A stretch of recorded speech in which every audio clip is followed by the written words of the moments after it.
Vamos a realizar una entrevista a nuestra querida doctora Diana Sperling, y el tema a tratar básicamente es ética y filosofía judía, una visión filosófica de la historia del pueblo judío. Diana Sperling es escritora, ensayista, docente, doctora en filosofía. Su área de especialización como pensadora es la articulación entre filosofía y judaísmo. Especialista invitada a la reunión convocada por la Comisión Constitucional de la Knesset, el Parlamento israelí, y la Jewish Jurist and Lawyer Association en Jerusalén en el año 2005 para la elaboración de un proyecto de constitución para Israel. Dicta conferencias, seminarios en instituciones y foros del país y el exterior. Ha escrito 7 libros y varias publicaciones. En esta oportunidad la entrevistará Anita Weinstein, que es socióloga egresada de la Universidad Hebrea de Jerusalén y directora emérita del Centro de Documentación e Información sobre Judaísmo Argentino. La metodología va a ser igual que la de siempre. Ustedes podrán hacer las preguntas que quieran a través del chat, y una vez que la entrevista entre Anita y Diana culmine, yo le voy a ir retransmitiendo las preguntas de ustedes a la doctora Sperling. Anita, te cedo la palabra. Muchas gracias por estar con nosotros. Muteada. Está muteada, Anita. Muchas gracias por la invitación y me honra hacerlo en esta especial ocasión de conversar con Diana Sperling. Diana Sperling, en todas las veces que la escuché y la leí, tiene la fabulosa posibilidad de hacernos entender y reflexionar acerca de eso que alguna vez nos topamos, estudiamos y escuchamos como filosofía, siempre pensando que no está al alcance de todos nosotros, que son seres especiales los que pueden pensar filosóficamente. Pero Diana tiene esta valiosa posibilidad de traerlo a nuestras vidas, a nuestras conductas y a nuestras reflexiones. Entonces, por eso queremos escuchar hoy, Diana, de vos, aquello que tiene el título de Filosofía y Filosofía Judía, para que nos digas qué nos enseña la filosofía, qué tiene que ver con nuestras acciones, nuestros pensamientos y nuestros valores de vida. Y por supuesto, en eso también el recorte de la filosofía judía. Si hay algo especial que la filosofía judía aporta al universo y en particular al pueblo judío. Bueno, muchas gracias, Anita, vieja y querida amiga. Vieja porque hace muchos años que somos. Bueno. Queda clarísimo esto, porque estás cada día más joven, pero no sé si, espero estar a la altura de toda tu presentación y de las cosas bonitas que has dicho sobre mí, y espero que podamos entablar una conversación grata y productiva para todos, que nos despierte preguntas, nos despierte reflexiones, y que podamos irnos de acá con pocas certezas y muchas inquietudes. ¿Querés preguntarme vos? ¿Querés arrancar, Anita, con algunas preguntas y yo voy respondiendo? La primera sería en este desglose de que por qué la filosofía tenemos que prestar atención a aquello que vos nos podés hacer entender de la filosofía, no como una entelequia de intelectuales, sino que en nuestras vidas, en nuestro ser personal, en nuestro ser humano y nuestro ser de pueblo judío en este caso. Bien. ¿Qué tiene la filosofía para hacernos entender y reflexionar, la filosofía judía en particular? Perfecto. Yo diría, a nosotros nos quedó grabada una noción o una idea de filosofía que aprendimos en el colegio secundario. En nuestro caso, los de mi generación, éramos chiquitos y venía una filosofía muy armada, muy dogmática, muy estructurada, muy coagulada, diría yo, porque lo que llegaba a los colegios era algo que se había armado en las universidades muchísimo tiempo antes. Yo creo que ahí hay un giro interesante para hacer, porque con el correr de los años y de mis estudios y de mi escritura, mi docencia y demás, aprendí y llegué a una definición, si es que podemos llamarla una definición, o por lo menos una aproximación de la filosofía, que no tiene absolutamente nada que ver con eso. Lo primero que entendí, y esto ya nos mete en la manera judía de hacer filosofía, lo primero que aprendí que no se trata de contenidos, no son los contenidos.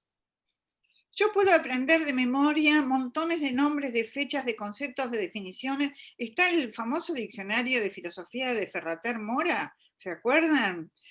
Son, no sé, 3 tomos, 4 tomos, lleno de definiciones. Si yo me supiera de memoria esos 4 tomos, todavía no estaría ni tocando qué cuernos es la filosofía.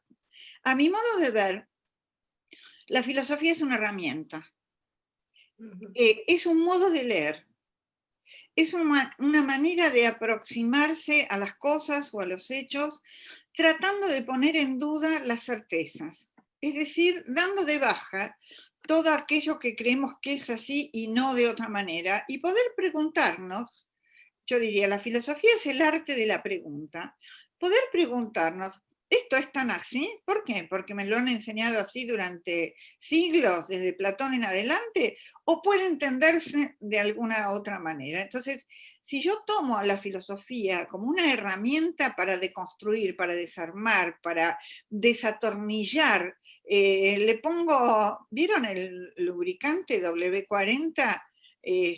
Bueno, si yo le pongo eso a las tuercas que están oxidadas, y logro desarmar eso y ver qué es lo que tiene adentro, estoy haciendo filosofía.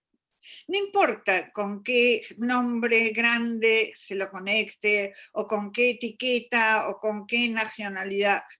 Me parece que en ese sentido todos podemos meternos en la filosofía y, por supuesto, esto implica tener determinados recorridos, conocer qué se ha dicho sobre determinadas cosas a lo largo de la tradición filosófica para poder cuestionarlo incluso, pero primero hay que conocerlo.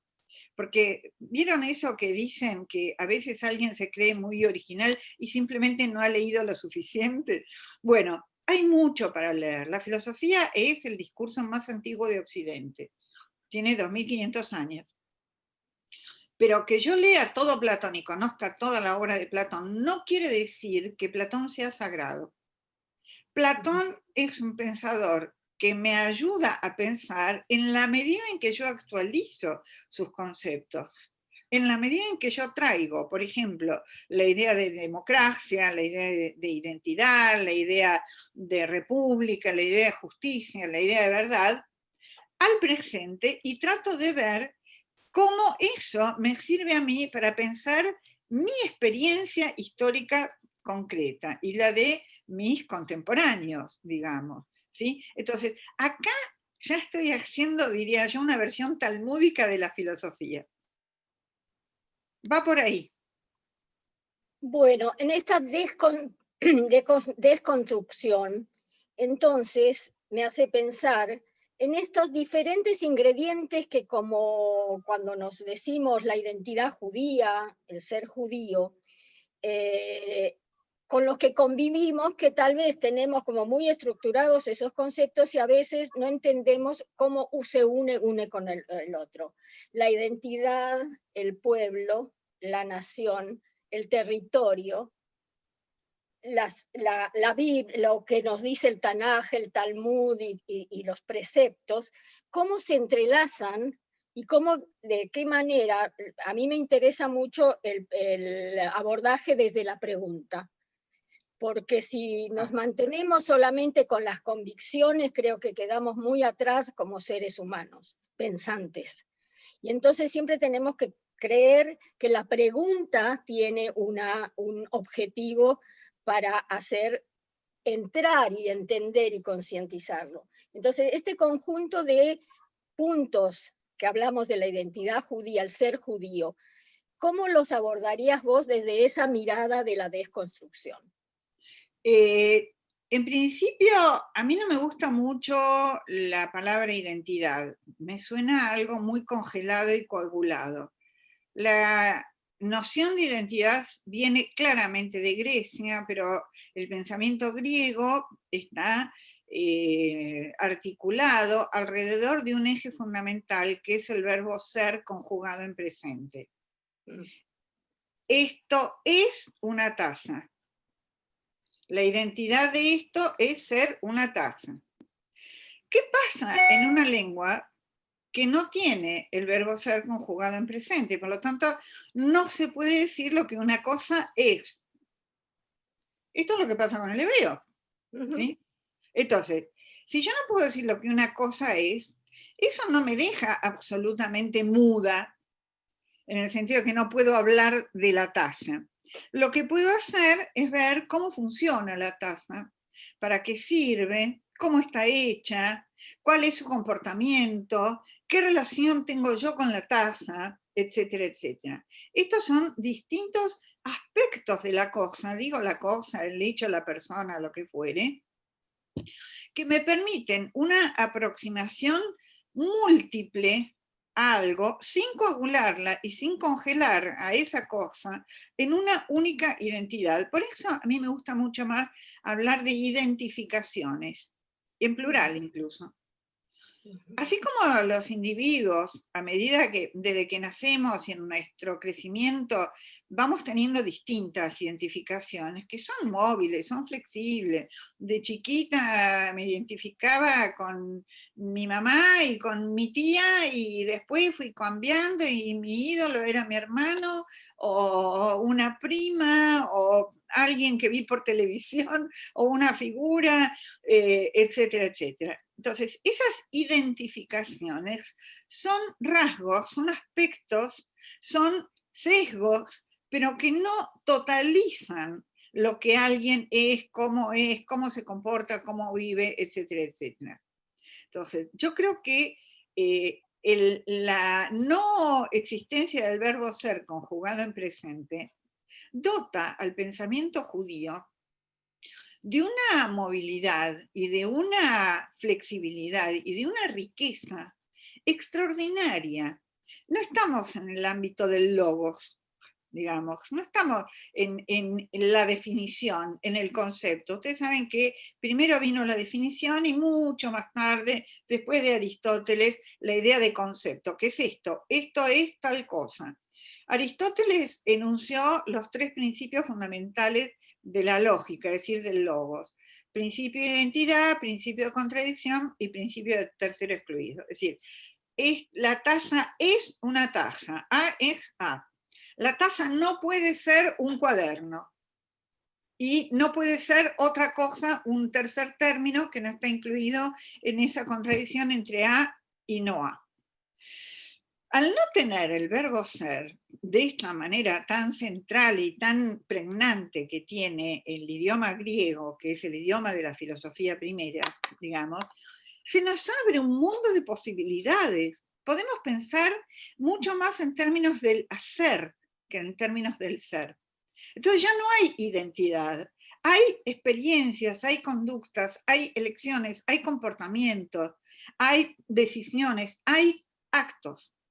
Y cuando hay acto, que es lo que corresponde al hacer, ya no estamos en el terreno de la identidad, sino totalmente otra cosa, a la que ni siquiera es necesario ponerle nombre. Entonces, yo diría, para redondear un poquitito la pregunta, Ani, que vos me hacías, todos los aspectos que componen esto que llamamos lo judío, lo territorial, el pueblo, la lengua, el aspecto religioso. Después podemos discutir sobre esto, ¿sí?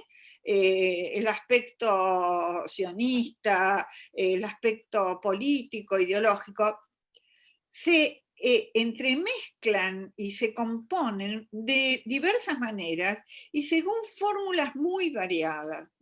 Algunas personas tienen muy marcado un determinado rasgo y menos otro, y viceversa. Nadie queda fuera, porque no estamos bajo la lupa del verbo ser, que va a dictaminar si somos o si no somos, si somos nada, que era un poco lo que decía Parménides, el ser es, el no ser no es. Ese brete, esa pinza que se abate sobre toda existencia, es terrible, hay que encajar necesariamente con las condiciones de algo determinado para ser.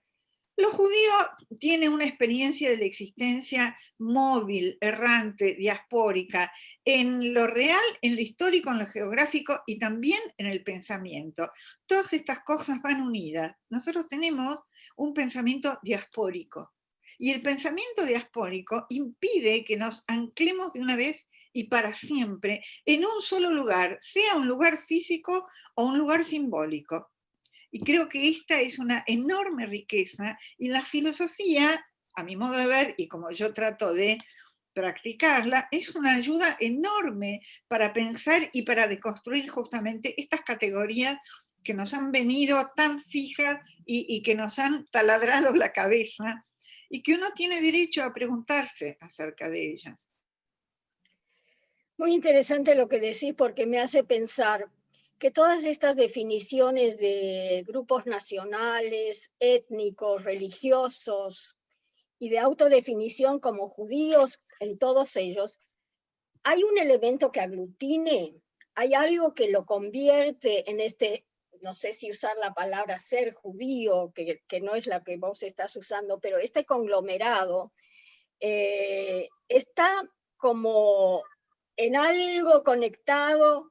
Son algunos de esos aspectos los que sobresalen en términos de sentir ese ser judío y diferente incluso en toda esa aglomeración, porque sabemos que lo religioso, lo territorial, lo nacional, lo filosófico incluso de la filosofía judía, de repente todos nos sentimos parte del pueblo judío.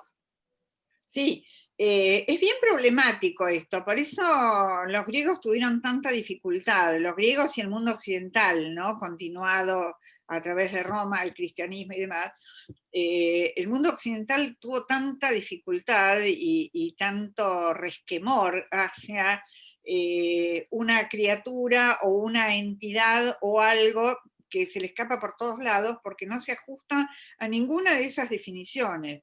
Nosotros no somos un pueblo por el hecho de tener una tierra, porque en general siempre se asoció pueblo a tierra, vivimos miles de años sin tener una tierra y sin embargo hemos seguido siendo un pueblo, hemos persistido y subsistido como pueblo, lo cual ya es muy problemático para esas categorías occidentales que vienen, como dije antes, de Grecia y Roma. Hay algo muy lindo que dice el filósofo Emmanuel Levinas. Levinas decía, la esencia del judaísmo es no poder nunca definir la esencia del judaísmo. Esto a mí me encanta, porque creo que da en la tecla, digamos, por la negativa, no nos pongan en ninguna jaula, no nos pongan en ningún casillero, porque ese casillero es para satisfacer la necesidad del otro de clasificarnos y por lo tanto tenernos quietitos, más o menos dominados, conocidos, domesticarnos, amaestrarnos. Pero cuando esto se escapa por todos lados, nos volvemos peligrosos. Este es un tema. La otra cuestión que quisiera decir, sigo con la comparación entre lo griego y lo judío. Vamos a decir, no el ser judío, sino la condición judía, si ustedes quieren, como para provisoriamente arrimar el bochín, ¿no? La otra cuestión fundamental, comparando estas dos grandes constituciones culturales que son las raíces de Occidente, Occidente se arma en el entramado, en el encuentro, desencuentro, disputa, diferencia, acuerdo, desacuerdo, etcétera, entre los griegos y los judíos. ¿Sí? La otra diferencia enorme es que, como dije antes, el pensamiento griego, y de ahí todo Occidente, se constituye alrededor de la idea de logos, una palabra, un discurso lógico que da cuenta de sí y se autorrefiere. El logos da cuenta de su propio fundamento, se puede explicar, se puede explayar, se puede desarrollar, y no necesita nada más que eso para ser verdad, digamos. Lo judío se constituye, y esto es igual para todos los judíos, como respuesta a un llamado. Hay un pensador francés contemporáneo que a mí me gusta mucho, que es Jean-Luc Nancy, es un pensador cristiano, pero que tiene un extraordinario conocimiento de las fuentes bíblicas. Él subraya este hecho. Hay un llamado, algo, una voz. Voy a poner ahora la palabra que me importa destacar y subrayar. Una ley que llama a alguien y que le dice: andate de lo conocido. Todo eso que vos crees, que sabés, que conocés, que te protege, que es tuyo y a lo cual perteneces, no. Salite de ahí, porque no hay posibilidad de que advenga lo nuevo, no hay posibilidad de fundar algo diferente si no salimos de la zona de confort, para decirlo en sencillo, ¿sí? Entonces, la respuesta a un llamado, esto que Abraham dice con esa palabra clave bíblica, hineni, heme aquí, que quiere decir, me hago responsable por mis actos en relación a mí y a los otros. Me hago responsable por mi existencia y la existencia de los que están a mi alrededor y la existencia de la tierra que me sostiene, del ámbito en el que vivo, etcétera, etcétera, etcétera. Esta idea, que es la idea de la ley, sin más, no ley religiosa, no, la ley. La ley es un llamado que hace que la persona que acude y dice, hineni, heme aquí, se constituya como sujeto responsable. Esta es la diferencia fundamental y es el punto de arranque de los judíos, sea cual fuere su manifestación. Lo que quiero decir es, los griegos se enorgullecían de no tener dioses que les dictaran las leyes. Eran ellos los que hacían sus propias leyes.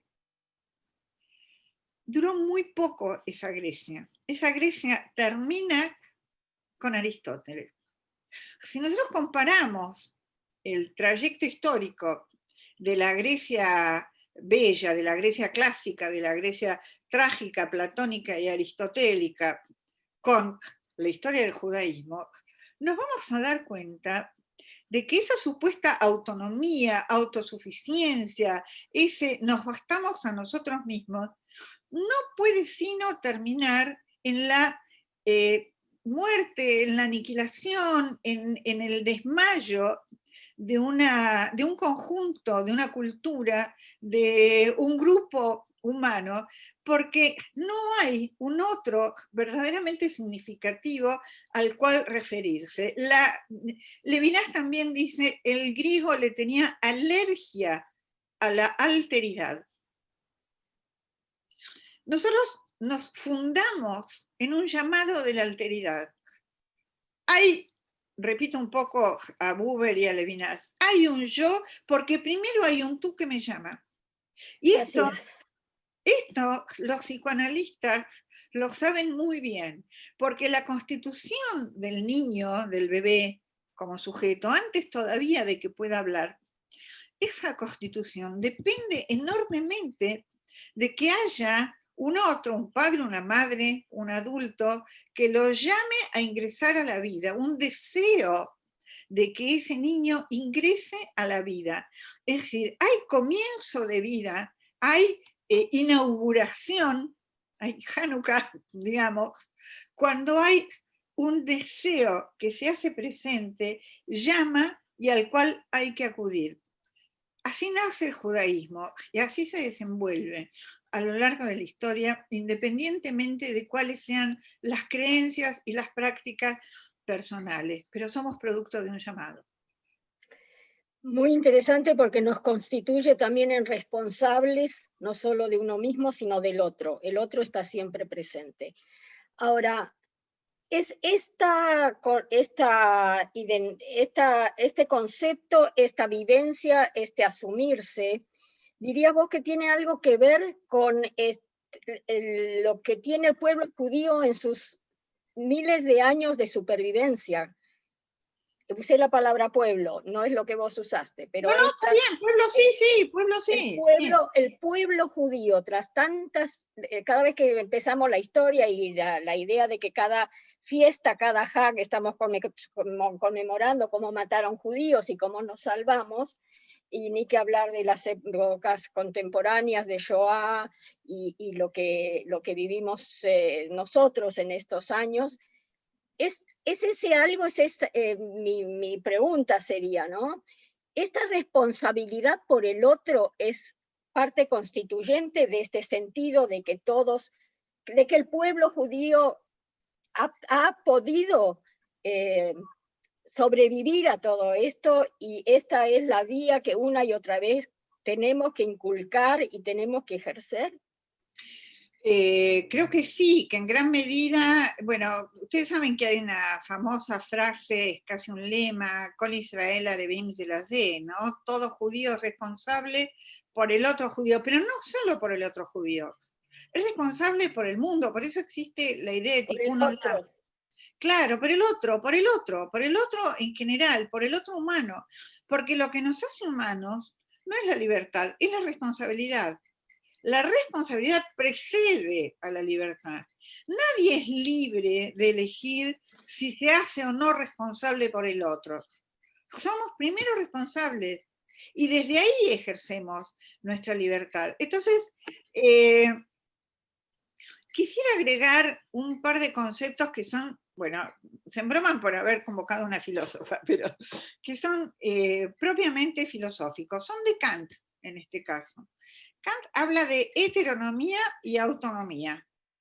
Son dos palabritas que parecen difíciles, pero no lo son tanto. La heteronomía, heteros, nomos, quiere decir una ley que viene de otro. La autonomía es malentendido, la vulgata, dice, es una ley que uno se hace a sí mismo. Ahora, ¿cuál es el problema? ¿Cuál es el problema acá? Digo la vulgata porque verdaderamente a Kant se lo ha malversado, manoseado, etc. Pero Kant tenía muy claro en qué consiste la autonomía. La autonomía es, definición kantiana a la letra, acoger la ley que viene de otro en la propia voluntad. Eso me hace libre. Repito, acoger, hacer mía, apropiarme de una ley que viene de otro. Lo voy a poner en términos de lenguaje. Cada uno de nosotros tiene un dominio mejor, peor, con sus matices, sus giros y qué sé yo, de la lengua o las lenguas que habla. ¿Sí? ¿De quién viene la lengua? ¿Cada uno se inventa su propia lengua? No. Uno recibe una lengua, es recibido o recibida incluso por una lengua ya antes de nacer, y se va apropiando de las palabras, los giros, los significados y demás, y después con eso arma su propio patchwork, su uso. Esto los lingüistas lo saben muy bien, lo tienen clarísimo. El uso es el modo en que cada uno aplica, utiliza, recrea, etcétera, etcétera, aquello de la lengua, el tesoro de la lengua que ha recibido. Pero uno no se inventa su propio lenguaje. Si nosotros comparamos, digamos, hacemos ley igual lenguaje, vamos a entender esto perfectamente. La ley viene de otro. Si yo me hago una ley para mí misma, puede ser que me sirva dentro de las 4 paredes de mi casa, y ni siquiera de mi cuarto, porque salgo de mi habitación y está mi marido, hay otra gente, está la empleada, están los chicos, están los vecinos, lo que fuere, y ya yo no puedo vivir solamente de acuerdo a una ley privada. Tengo que congeniar con una ley que nos iguala, que nos liga, que permite que cada uno ejerza sus derechos, pero también sus deberes. Quiere decir, lo digo en palabras bien técnicas, si quieren. La ley, por definición, es heterónoma, viene de otro. Yo la acojo, me la hago propia y la ejerzo dentro de lo que mi buen saber y entender y mis habilidades propias me permiten. Pero ya estoy ligada por esa estructura mayor, llamada lenguaje, llamada ley, a algo que me excede por todos lados. Es decir, yo no soy la dueña. Si yo quisiera acomodar, y esto tiene connotaciones políticas, si yo quisiera acomodar la ley a mi gusto y a mi conveniencia, y hago lo que dice la ley cuando me viene bien, pero la transgredo cuando no me gusta lo que me ordena, estaría en lo que un jurista contemporáneo llamado Pierre Legendre llama el autoservicio normativo. Es como ir al súper y decir, bueno, hoy voy a hacer salsa de tomate, pero en vez de este puré de tomate compro este y le voy a poner aceituna y le voy a poner anchoa. Bien, la ley no es un objeto que está en la góndola. La ley no me pertenece, yo pertenezco a la ley. Soy humana porque caigo bajo el amparo de la ley, que me protege cuando necesito protección, pero que me llama y me exige cuando tengo que convivir con otros y indudablemente adaptarme a renuncias y obligaciones que quizás no son todas de mi gusto. Sin embargo, es así, esto es la cultura y esto es lo humano. Entonces digo, este es el gran portal bajo el cual estamos todos los humanos, solo que el judaísmo lo pone más a la vista que nadie o que ninguna otra cultura, porque tuvo la genialidad de constituirse a partir de una fuente llamada Torá, llamada Pentateuco, 5 libros de Moisés, además, que es la expresión máxima de la ley. Es decir, esa ley que a todos nos convoca, que a todos nos concierne y de la cual nadie puede apropiarse, sino a la que nos debemos. Esa heteronomía fundante es lo que nos permite ser autónomos, pero sabiendo que ser autónomos no quiere decir ser autosuficientes. Hay una enorme diferencia entre una cosa y otra. Y también me parece que en eso está esta elección de con cuáles de las cosas me siento confortable pertenecer, cuidar, asumir. Sí. Y también entonces en esta construcción y en este camino que estamos yendo, un factor importantísimo me parece es la existencia concreta del Estado de Israel. Está en todo lo que vos has explicado, entiendo que es uno de los elementos y tal vez importantísimo, o no el más, pero muy importante. Y esta posibilidad para todo judío de retornar a la tierra ancestral. ¿Y qué significa entonces hoy este ingrediente cuando existe una diáspora que tal vez está en falta por no estar allá, o tal vez tiene que ver con la creación fuera del Estado de Israel de esta judeidad, judaísmo y forma de vida de asumir esa ley que vos estabas explicando? ¿Hay alguna diferencia? ¿Hay más virtud en una que en otra? ¿Cómo se articula esto? A mí no me gustan demasiado los esquemas de centro y márgenes. Me parece que siempre es una idea autoritaria, imperialista, de alguien que tiene la manija y los demás son, bueno, andan por ahí, pero no son tan importantes. Yo no pienso la relación de la diáspora con el Estado de Israel en términos del centro y los márgenes. Creo que no existiría Estado de Israel si no existiera la diáspora. Creo que la diáspora fue factor absolutamente determinante de la existencia del Estado de Israel, y tampoco creo que el Estado de Israel deba absorber a todos los judíos del mundo para que se termine la diáspora. Sería una pérdida tremenda, no solo para la diáspora, sino también para el Estado de Israel y para el mundo. Y para el mundo. ¿Por qué digo esto? A mí me parece muy importante la existencia del Estado de Israel porque le da una legitimidad institucional a esto que los judíos de algún modo representamos y llevamos a lo largo de la historia. Ahora bien, que eso no nos lleve a caer en una distorsión que fue característica de los pueblos paganos con respecto a la autoxonía. Los judíos no creemos en la autoxonía, nosotros no somos producto de la tierra, no salimos de la tierra, nuestra relación con la tierra no es natural. El judaísmo vino al mundo a romper el naturalismo. La autoxonía de todos los pueblos paganos, incluyendo Grecia con su altísima y sofisticadísima cultura, es creer que hay una relación natural entre tierra y humano. Si algo nos enseña la Torá, entre tantísimas otras cosas, es que la relación del humano con la tierra es legal. Es legal. Por eso, a cada rato, la Torá dice, la tierra es del Señor.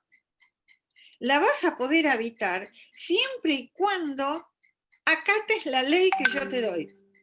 Pero en el momento en que transgredas esa ley y vuelvas a las prácticas de los pueblos paganos, con sus abominaciones, sus perversiones, etcétera, etcétera, te va a echar de una patada en el traste.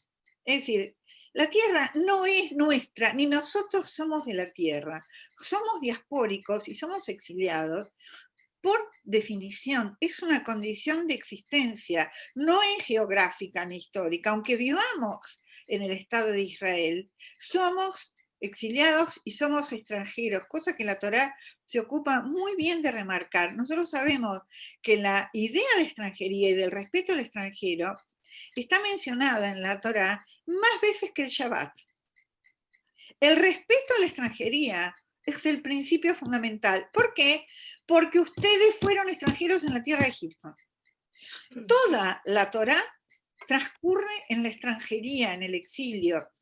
Desde el exilio del Gan Eden, digamos, hasta la última letra del libro de Devarim, de Deuteronomio, porque el pueblo no entra a la tierra prometida. Moisés se queda mirando desde lejos, pero el pueblo tampoco entra. No hay un happy end en ese sentido, de decir, bueno, llegamos, ya está, se terminó esta travesía. No, la travesía sigue, porque la condición humana es de extranjería en el sentido de no ser productos naturales. Somos seres legales. ¿Qué hace la ley?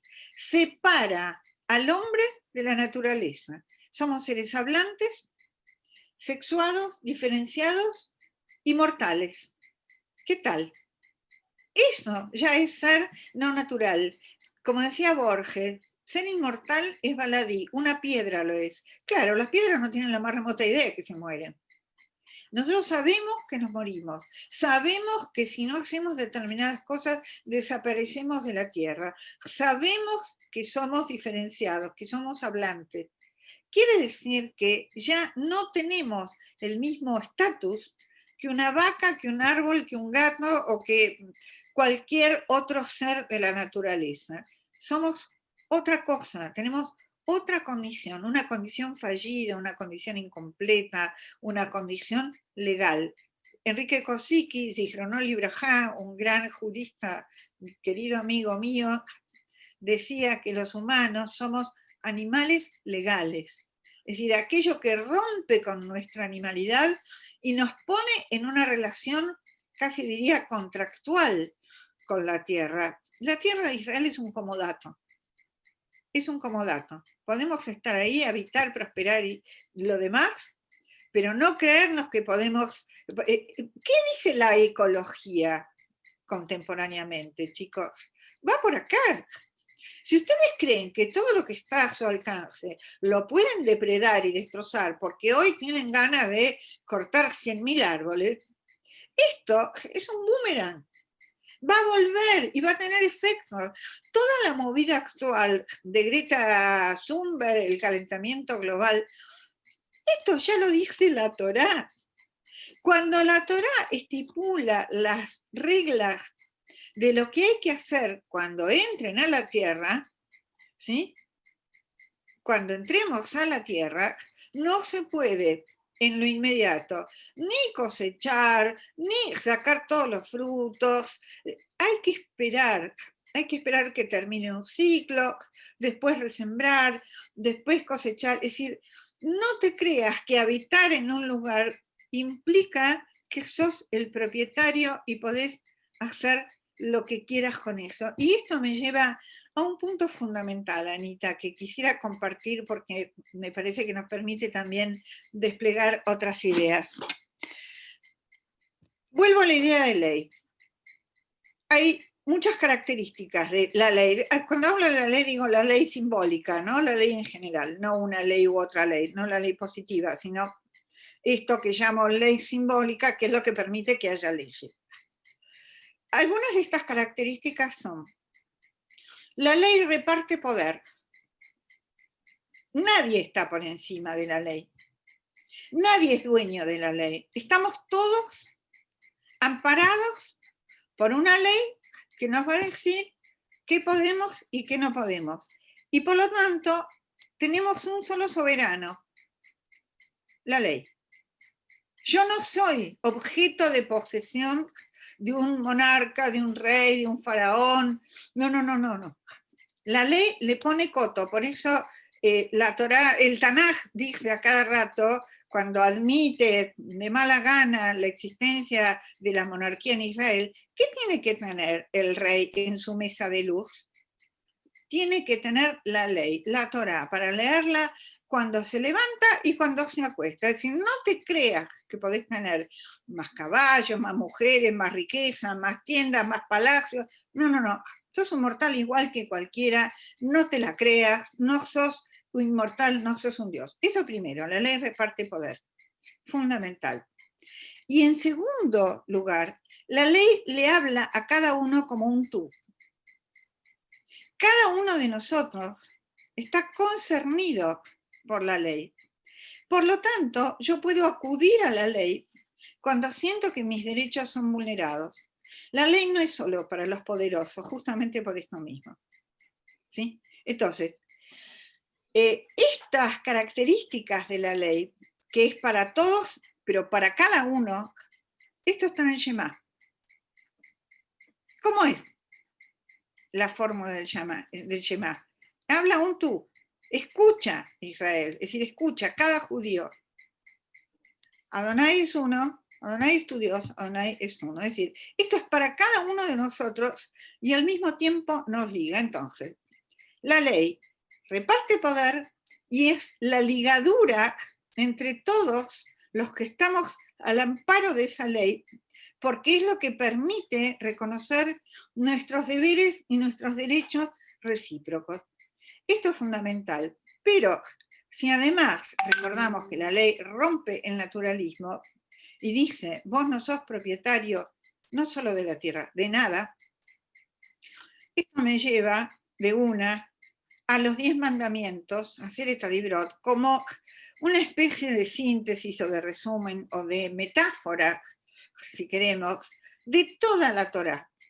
Lo único que dicen los 10 mandamientos, y les pido que cuando termine esta charla cada uno vaya a su Tanaj y lo revise, a ver si estoy diciendo una pavada o si se puede reconocer algo de esto que estoy comentando. Lo único que dice ese texto, llamado emblemáticamente los 10 mandamientos, es no te apropiarás. ¿Qué es Shabbat? Uno de los mandamientos más importantes. No apropiarse del trabajo del otro. ¿De dónde viene Marx? ¿Qué es honrar a tu padre y a tu madre? Hay algo que está por fuera, antes y por encima de vos, sobre lo cual no podés pasar. Todo esto, y ni que hablar de no te apropiarás de el asno, la mujer, la casa, todo lo que pertenece al prójimo. Pero además, lo más importante de todo es que lo que establecen los 10 mandamientos es la necesidad, por ejemplo, cuando dice no jurarás en vano. Si no usarás el nombre de Dios en vano, esto es lo contrario de la idolatría. Es el mandamiento anti-idolatría por excelencia. ¿Qué es la idolatría? Ser dueño de las fuerzas divinas, de las fuerzas de los dioses. La anti-idolatría, que es el monoteísmo por excelencia, dice, vos no sos dueño de las fuerzas, de nada ni de nadie. Tenés un límite ahí porque no sos Dios ni seréis como dioses. Entonces, los 10 mandamientos son una síntesis perfecta de la ley, del corazón, del nodo, del carozo de la ley, que tiene como definición impedir la apropiación absoluta, omnímoda, tiránica, autoritaria y totalitaria de cualquier cosa, del otro, del tiempo, de la tierra, del hijo, de la mujer. Es decir, es tan revolucionario que todavía no ha sido completamente entendido. Entonces, yo creo que cuando uno lo entiende de esta manera, ve el Estado de Israel no como un sitio de autoxonía, como serían los pueblos originarios, por ejemplo, sino como un sitio para habitar, prosperar, crear instituciones y salirnos del nomadismo, porque no es lo mismo ser diaspórico que ser nómade. Nosotros no somos nómades, somos diaspóricos, pero al mismo tiempo la diáspora genera permanentemente una riqueza simbólica, riqueza artística, riqueza de pensamiento, riqueza legal, riqueza de todo tipo, que fortalece al Estado de Israel y legitima la existencia diaspórica absolutamente. Yo no tengo que ir a Israel para ser judía de primer orden. Soy judía diaspórica y produzco y pienso como judía y me considero tan de la misma categoría, digamos, si hubiera tal cosa, como un judío que vive en Israel. Bueno, esto también me hace recordar estas dificultades que a veces tenemos de explicar al otro, a no judíos, esta mezcla de todos estos factores que estás diciendo, y ni que hablar si uno no conoce tan detalladamente toda la riqueza de las fuentes y lo que y donde se confunde tan rápido, ¿qué sos? Israelí, israelita, y hay que explicar, mira, israelí es el que porta el pasaporte porque vive en una tierra que se llama Estado de Israel, pero israelita es una manera de referirse a los judíos, es dificilísimo de explicar. Ahora, por lo menos de hacer entender. Y entonces, en todo esto que estamos escuchando, nos hace muy responsables, pero tal vez nos hace también sentirnos culpables de no conocer muchas de estas cosas de las que te estamos escuchando, para poder bajarlas a lo cotidiano, para poder decir cuáles son las tradiciones, si el significado de las tradiciones, de estas celebraciones en lo que es el calendario judío, que son algunas las más importantes y que sabemos por los estudios sociodemográficos también, que son Rosh Hashanah, Yom Kippur, el Shabbat, y ahora por supuesto la existencia del Estado de Israel como un símbolo fuertísimo. Pero hay en eso, en estas celebraciones, es la forma de la transmisión de todo este bagaje de la que nos tenemos que sentir como muy felices de tenerlo como bagaje, pero ¿cómo hacemos para vivirlo y para transmitirlo? Mamada de pregunta, Anita, no podías venir con algo más fácil. No, mira. No, pero es de lo cotidiano. Es clave, es clave. Todos nosotros. Excelente, mira. Yo creo que lo primero que hay que hacer es distinguir ritual de religioso. Fundamental. Hay gente que dice, no, yo no hago Shabbat porque soy laico, digamos. A mí la religión no me interesa. Okay. Yo quisiera introducir aquí algo problemático, porque, como dije antes, los filósofos somos un poco pesados y problematizamos lo que parece simple, a eso nos dedicamos. No voy a definir todavía qué considero yo que es religión, pero sí puedo empezar a decir que la cultura es por definición ritual. No hay ninguna cultura, por más moderna, progre, etcétera, etcétera, que no tenga modos de celebrar desde un cumpleaños, un fin de año, una graduación, etcétera, el nacimiento, la muerte. Los humanos velamos a nuestros muertos. Ningún animal hace esto. Nosotros le ponemos palabras al duelo. ¿A través de qué? A través de determinados gestos o fórmulas o canciones o rezos o lo que fuere, que están consagrados por la tradición. Por varios motivos. Primero, porque pongo el ejemplo de la muerte, que en este momento me parece que es tan candente con el tema de la pandemia, ¿no? Y la terrible angustia de gente que no ha podido despedir, enterrar, velar a familiares y seres queridos muertos por el coronavirus. Entonces me parece que es un punto muy interesante que pone a la vista esta problemática. La muerte es un acontecimiento no solo biológico, también es un hecho simbólico. Es la ausencia, es de golpe, se deja de estar algo que estuvo.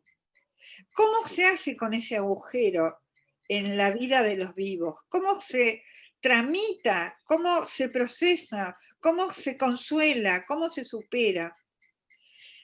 Freud tiene un texto maravilloso titulado Duelo y Melancolía. Duelo y Melancolía, los psicoanalistas acá presentes, que hay varios, lo conocen muy, pero muy bien. Yo hablo nada más que desde afuera como filósofa.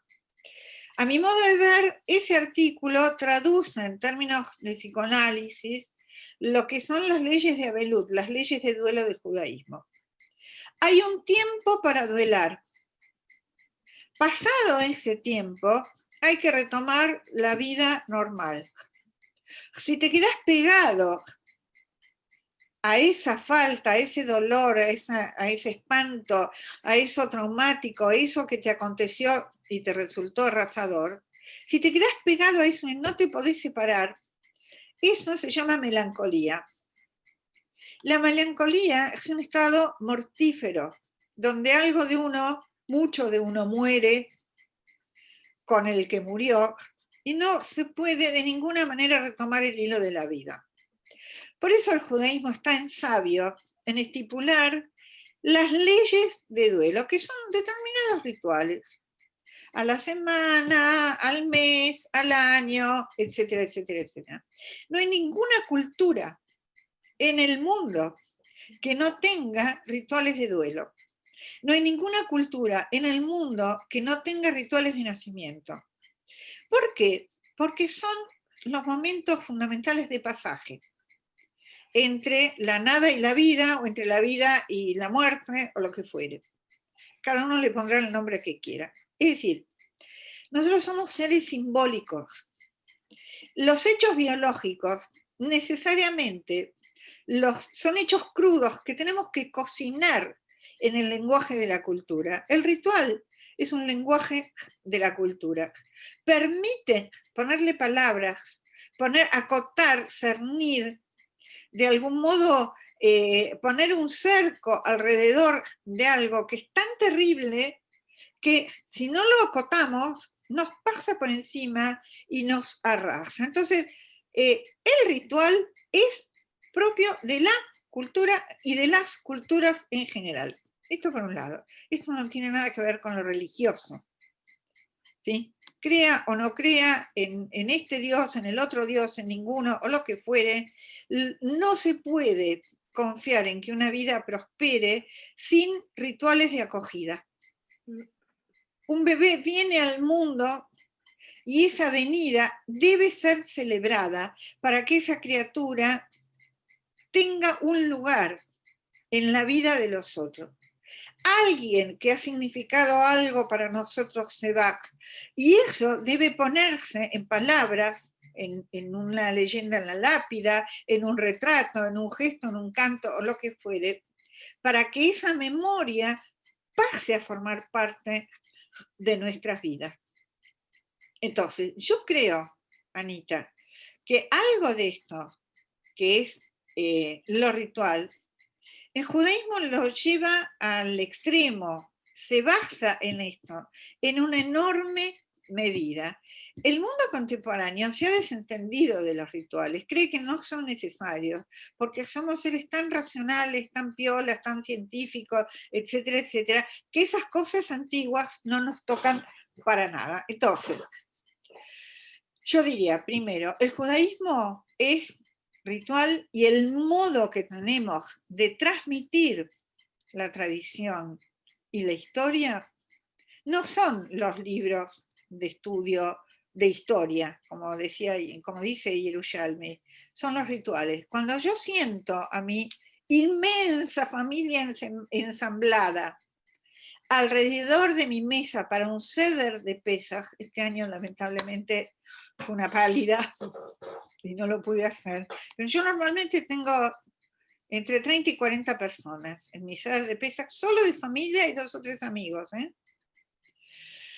Cuando yo hago esto y leo la Haggadá, y en esa mesa hay personas creyentes, no creyentes, judíos, no judíos, chicos, grandes, de todo.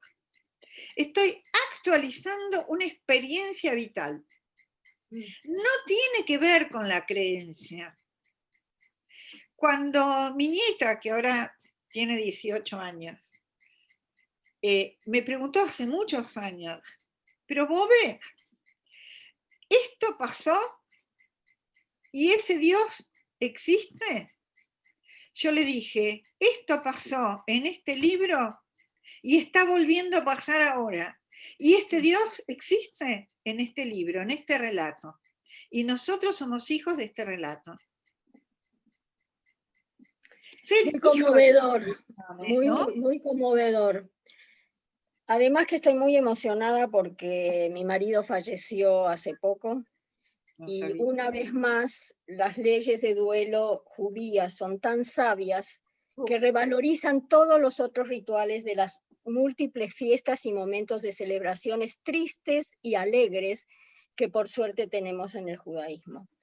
Entonces creo que este paseo por tantas de estos ingredientes que nos tocan en la vida cotidiana como seres humanos, como seres responsables o irresponsables, pero que podamos entender que también uno lo recorre desde su historia, desde su ser, desde su comprensión, desde su bagaje, por supuesto, y lo transmite en estas ocasiones, y esto creo que en todas estas cosas que hemos escuchado, hemos podido unir este pensamiento filosófico, bajarlo a una concepción de dónde está también no el filósofo pensando solo para sí, sino que mostrando estas tantas posibilidades de preguntarse, de aceptar, de hacer y de responsabilizarse. Así que me parece que hemos recorrido un campo de lo más vasto, en el cual nos ilustraste, nos hiciste también conocedores de tantos nombres de filósofos que tal vez nunca escuchamos o no leímos,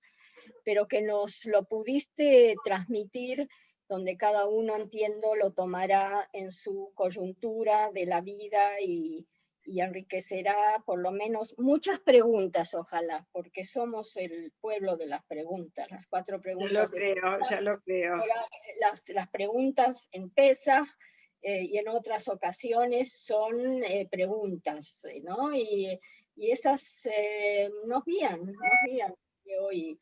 nos fortalecen, nos deprimirán, pero también nos hacen seres humanos judíos, involucrados, pensantes o no judíos, pero conociendo un poco más de lo que el judaísmo, la filosofía judía, nos tiene para dar. Entiendo que están ya en la etapa ahora, Simón, de salir con las preguntas, ¿es así? Sí, cómo no, si me permitís, Anita, quisiera hacerle algunas preguntas a Diana. ¿Cómo no?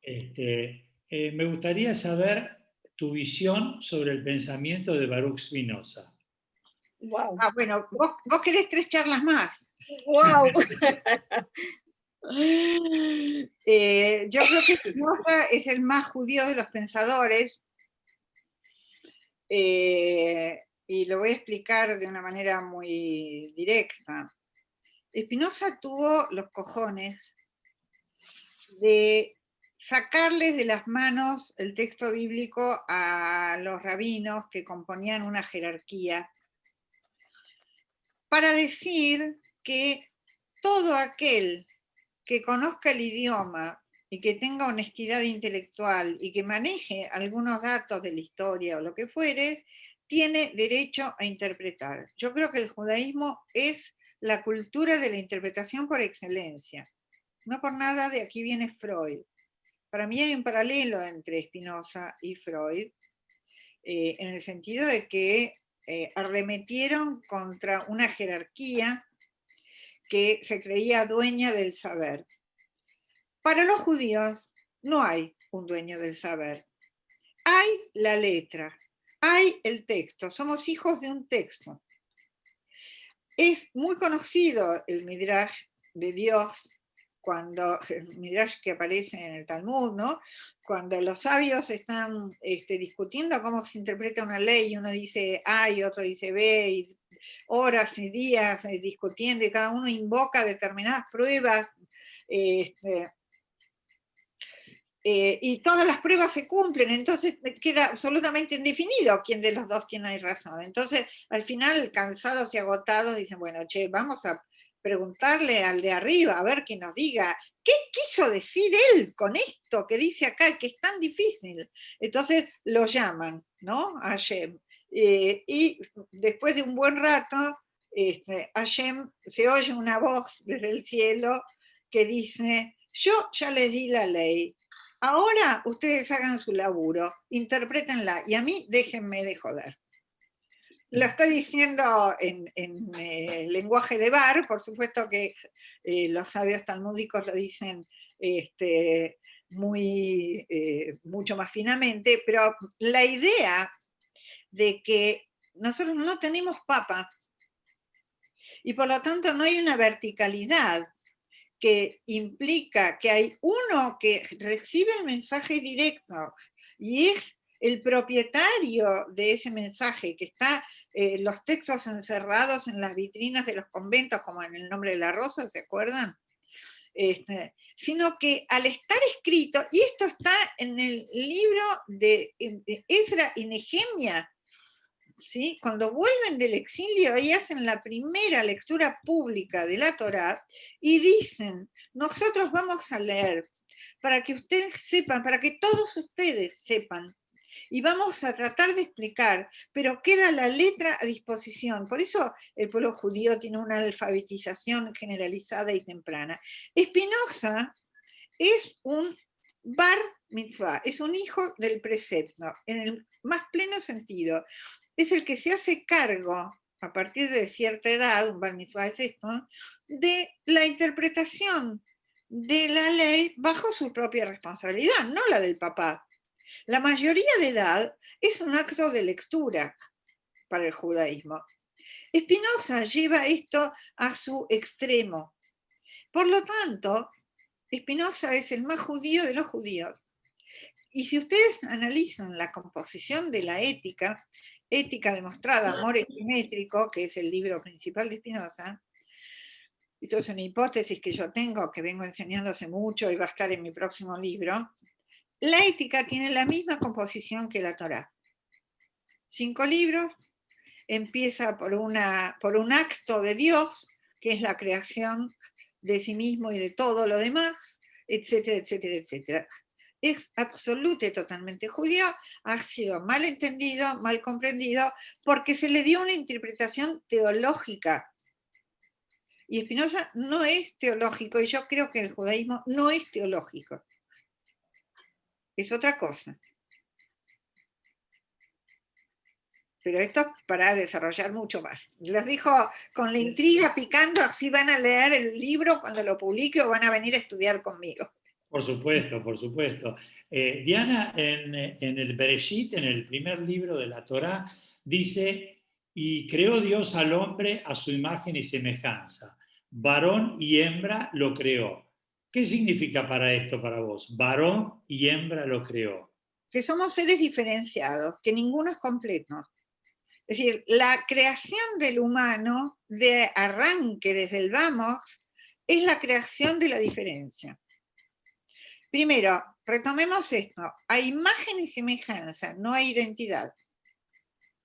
En algo nos parecemos, ¿se acuerdan? En algo nos parecemos tú y yo, la nieve. Bueno, en algo nos parecemos a esa figura literaria llamada Dios, o Adonai, o el nombre que reciba en el texto, ¿no? ¿En qué nos parecemos? En que tenemos lenguaje y en que tenemos poder de decisión. Pero no somos dioses, ni seremos como dioses, porque cada uno de nosotros es una parte de un todo extraordinariamente complejo, múltiple y variado, que nunca cierra por completo. Entonces, somos seres diferenciados. Hay un otro que no me completa, y no creamos esta paparrucha de la media medalla, ¿se acuerdan cuando éramos jovencitas? No, ¿eh? No, el otro no me completa, el hijo no me completa, nada ni nadie me completa, porque lo definitorio de la condición humana es ser incompletos, venimos de la nada y después nos morimos, quiere decir, somos incompletos. Pero, la diferencia que nos incumbe, que nos concierne y que nos constituye, primero, somos seres diferenciados al interior de nuestra propia constitución, ¿no? La diferenciación celular, etc. No somos organismos unicelulares. No nos reproducimos automáticamente. Nosotros somos seres de reproducción sexuada. Al decir sexuado ya estoy diciendo diferencia, y diría más. A mí me parece que el judaísmo es como un nudo borromeo, le afano la imagen a Lacan, un nudo, son tres argollas que se enganchan entre las tres, que si se suelta uno, se sueltan los otros. Es una figura lógica. Es el nudo de las diferencias. Una diferencia es la diferencia entre lo divino y lo humano. Otra diferencia es la diferencia entre los sexos y otra diferencia es la diferencia entre las generaciones. Somos seres filiados, venimos de otro, somos producto de la unión de dos seres diferentes y estamos arrojados a una temporalidad que indica que si queremos que nuestra especie continúe, debemos volver a recurrir a ese artilugio, digamos, que es la unión de los sexos diferentes para que haya una tercera criatura como producto de esto. Entonces, esos primeros versículos, ustedes saben que el relato de la creación del humano tiene más de una versión en el texto bíblico, pero todos confirman esto, somos seres diferenciados. No es que primero fue creado el hombre como en el mito griego y después, mucho más tarde, vino Pandora a traer el mal, a traer la maldición, a traer la muerte. No. Desde el principio, la creación implica que somos seres mortales y por lo tanto, para no desaparecer del planeta, hay que hacer determinadas cosas en función de esa diferencia y esa incompletud que nos constituye. Hablando de Torá, Diana, La Torá nos cuenta historias que no son solo heroísmo, también hay egoísmos, hay mentiras, peleas entre hermanos, de engaños. ¿Vos por qué creés que la Torá nos cuenta esa historia? ¿Qué mensaje crees que nos quieren transmitir? Porque eso es lo humano. A diferencia del mito que nos vendía la figura de los superhéroes, ¿no? Y de los inmortales, etcétera, etcétera. Acá hay un representante de esas figuras, hay más de uno, pero digo, en principio en esos primeros capítulos, que es la serpiente. ¿Qué vende la serpiente? Viene con la valijita de Cuentenik, ¿no? Y le dice a Eva, che, flaca, mira, si ustedes comen de eso, van a ser como Dios. Es decir, yo vengo a venderles la propaganda del mito pagano. Toda la Torá es una respuesta negativa, es una refutación de esto. Por eso somos seres, como dije antes, arrojados al sexo, al trabajo, a la muerte, al lenguaje, etcétera, etcétera. Entonces, no contar todo aquello que nos aqueja en tanto humanos sería volver a construir una literatura mítica. Las literaturas míticas son por definición épicas. Yo creo que el judaísmo es el pasaje de la épica a la ética.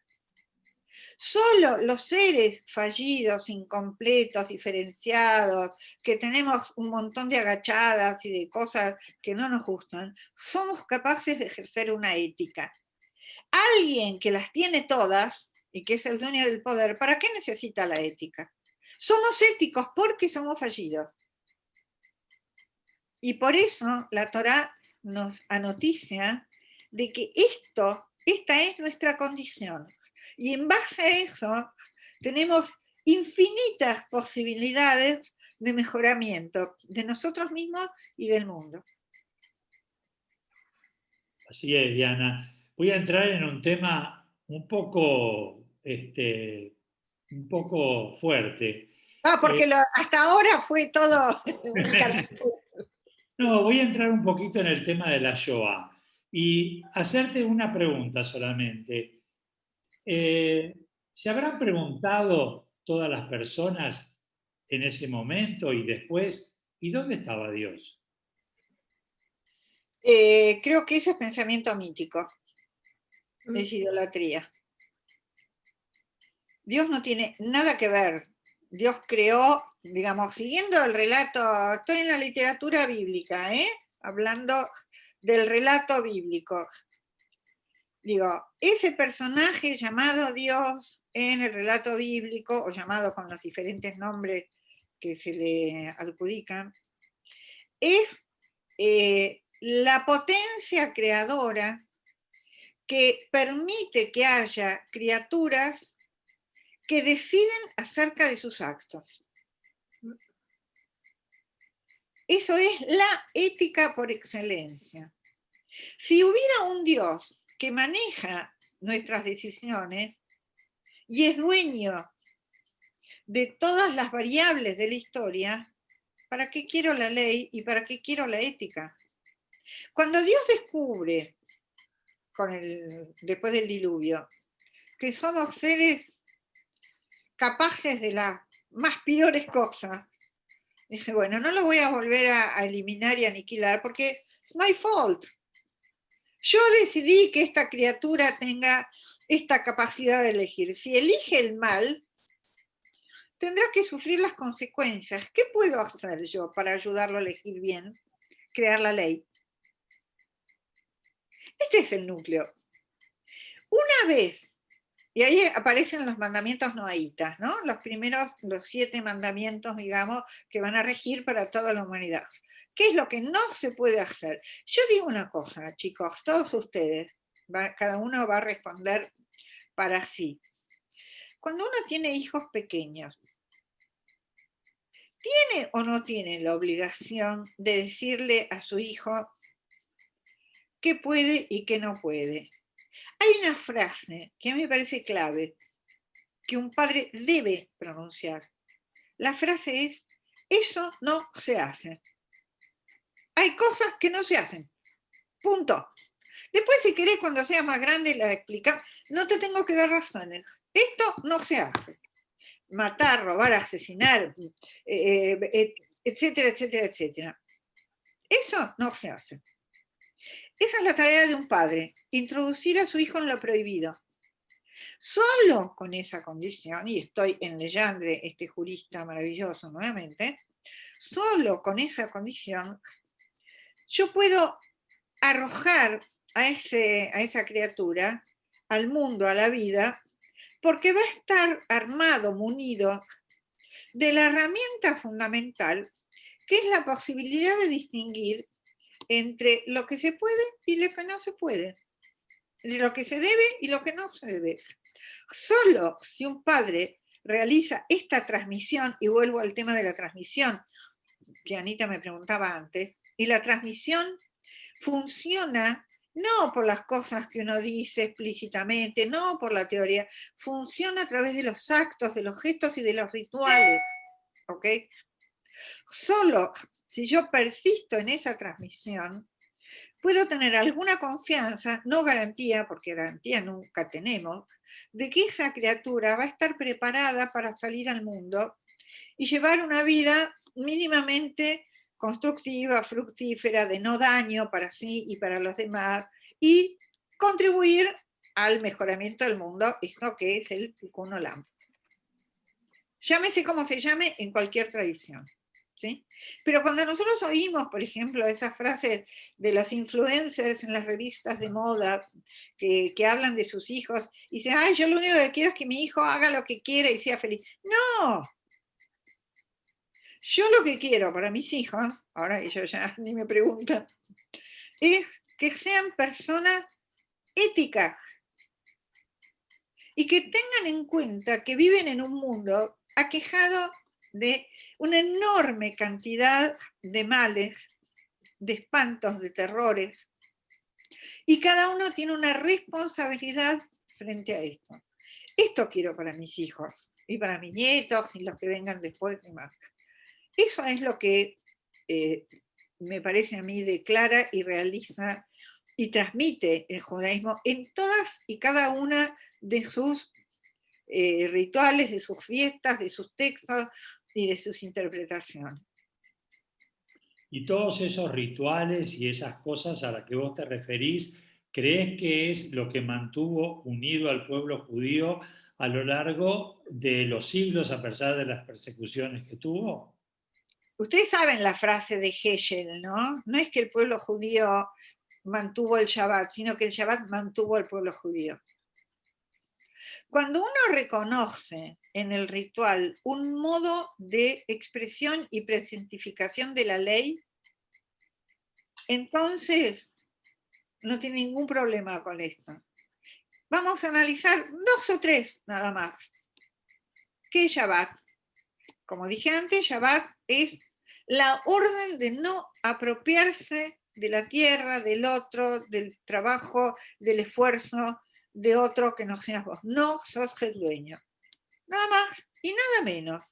Si toda la humanidad se rigiera por este principio de la no propiedad del otro y de lo del otro, estaríamos mucho mejor. Entonces, ¿es un ritual? Sí, es un ritual, porque tiene un modo simbólico de poner esto en escena.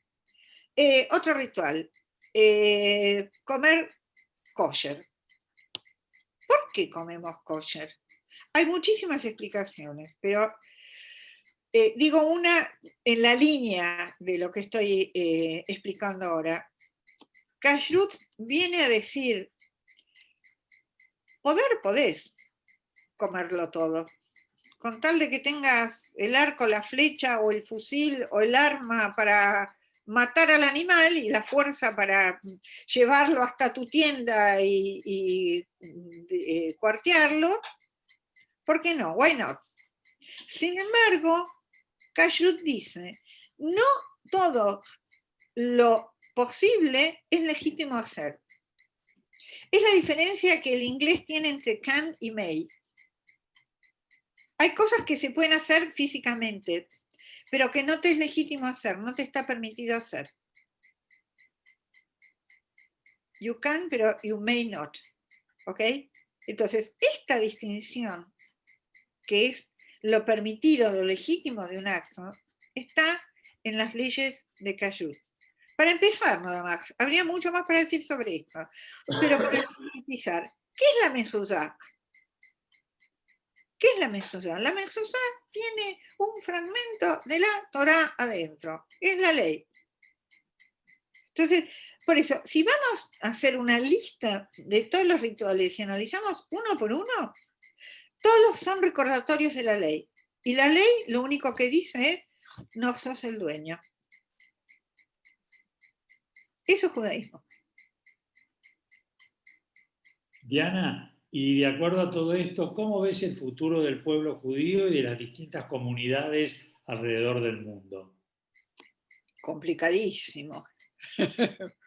Lo que pasa, mira, Simón, lo voy a decir en términos un poco brutos. Así como se habla de la buena nueva en el cristianismo, ¿no? Buena nueva traduce la expresión euangelos, que quiere decir buena nueva, de ahí vienen los evangelios. Los judíos venimos a traer la mala nueva. Lo que en psicoanálisis se llama castración. ¿Qué es esto que estuve diciendo hasta ahora? Tenés límite. No podés todo, no sabes todo. El fruto del árbol prohibido dice esto.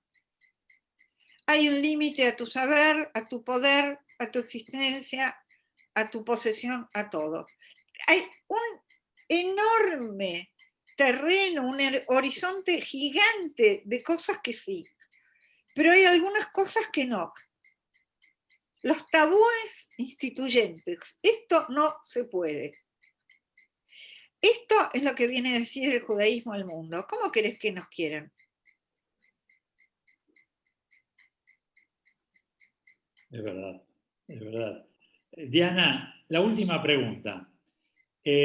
¿Cuál es el mensaje que la cultura y la historia judía le dejan al mundo? El mensaje tiene por lo menos dos puntas, el emisor y el receptor.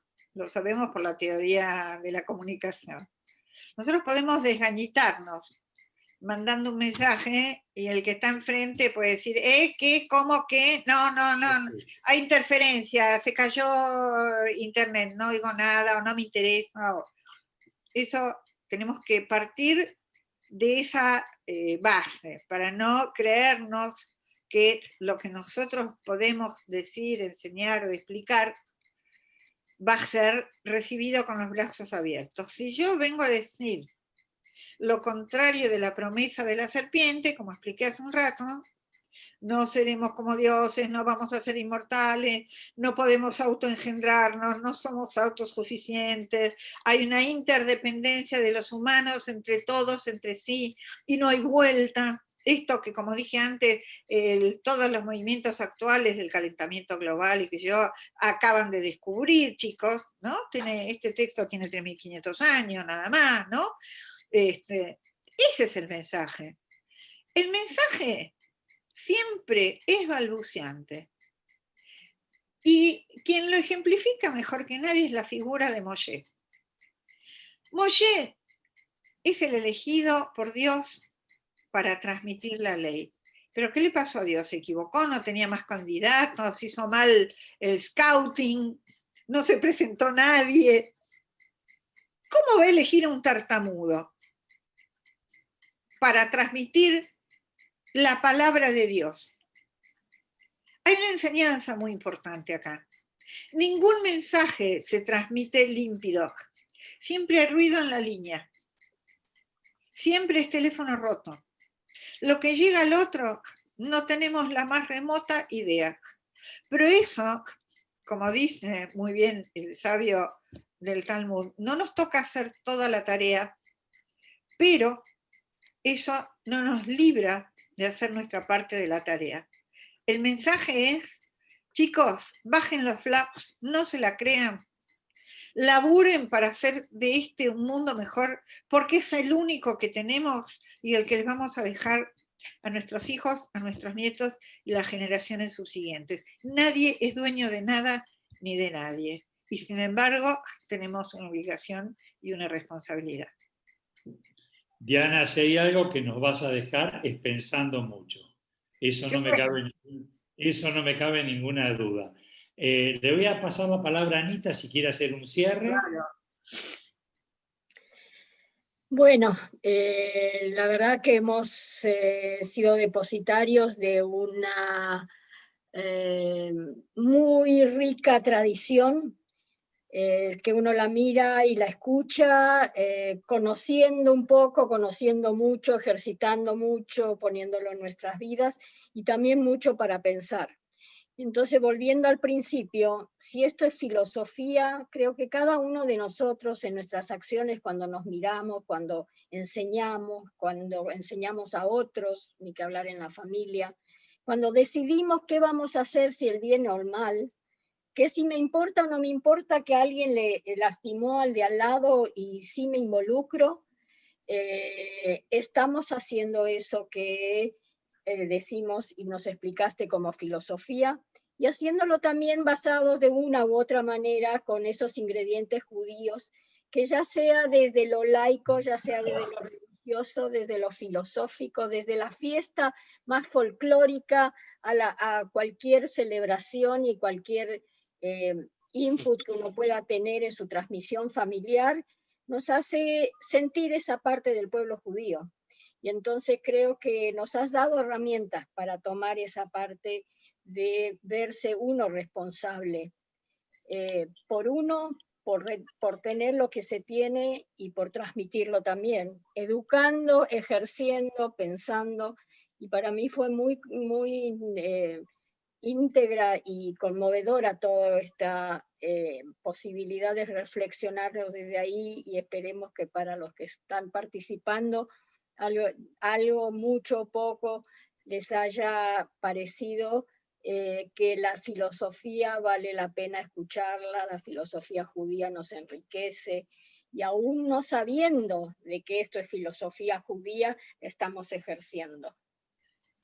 Bueno, Muchísimas gracias, Anita. Le voy a pasar la palabra a Diana si quiere hacer un cierre. Claro, bueno, me quedaría 3 horas más, habría 1000 cosas más para charlar, pero esto ya como aperitivo, realmente muchísimas gracias por la invitación, ha sido un enorme placer conversar con ustedes, y sí, como decía Anita recién, la filosofía no es una teoría, es una herramienta para la vida, filosofía es acción, no es ahí arriba, sino que es verdaderamente un modo de andar por la vida y un modo de tomar decisiones que consideremos más o menos sanas, más o menos sensatas, por lo menos para mí. Eso es lo fundamental. Y ni siquiera digo que esto es filosofía judía. Cuando me preguntan si yo soy una filósofa judía, digo que no, que yo soy una judía filósofa, que es bien distinto. Es decir, yo pienso la filosofía desde mi cabeza judía y desde la formación que tengo en las fuentes y en toda esta tradición, que con matices, bemoles, idas, vueltas, renegaciones, rebeldías a lo largo de una vida, realmente me ha provisto de muchísimas herramientas y muchísimos instrumentos para entender algo del mundo tan complejo en el que estamos y tratar por lo menos de hacer alguna pregunta que valga la pena para ponernos a pensar. Les agradezco muchísimo, espero volverlos a ver acá en conferencias, en cursos, en lo que fuere, en fiestas, ¿sí? De Zerat Hashem, y bueno, infinitas gracias por la invitación. No, Diana, las gracias te las tenemos que dar nosotros a vos, porque realmente fue una tarde increíble la que hemos aprendido, realmente aprendido, y sí te tomo la palabra porque el año que viene seguramente te vamos a volver a pedir que estés con nosotros. Por supuesto que sí. Ya firmo. Muchísimas gracias. Bueno, en nombre de Amigos por Israel, le agradezco profundamente a la doctora Diana Sperling, a Anita Weinstein, por haber contribuido con todos nosotros a enriquecernos en la tarde de hoy, y quiero invitarlos a la charla que tenemos, a la actividad el próximo lunes, que esta vez nos vamos a alejar de la filosofía y vamos a entrar en un tema muy lindo, y es los piratas y corsarios judíos del Caribe, que Wow. es la historia de qué es lo que pasó con los navegantes, que unos dicen que es para robar por lo que les hizo la corona y otros que no. Hay grandes discusiones al respecto. Vamos a tener como orador al doctor José Chocrón Cohen, que nos va a hablar desde Venezuela, a las 18 horas de Argentina, 17 horas desde Venezuela, 23 horas de Israel. Así que bueno, los esperamos, que tengan un buen fin de semana. Muchas gracias por acompañarnos, y en nombre de Amigos por Israel, gracias por seguir estando juntos. Muchas gracias a ustedes. Gracias. Gracias.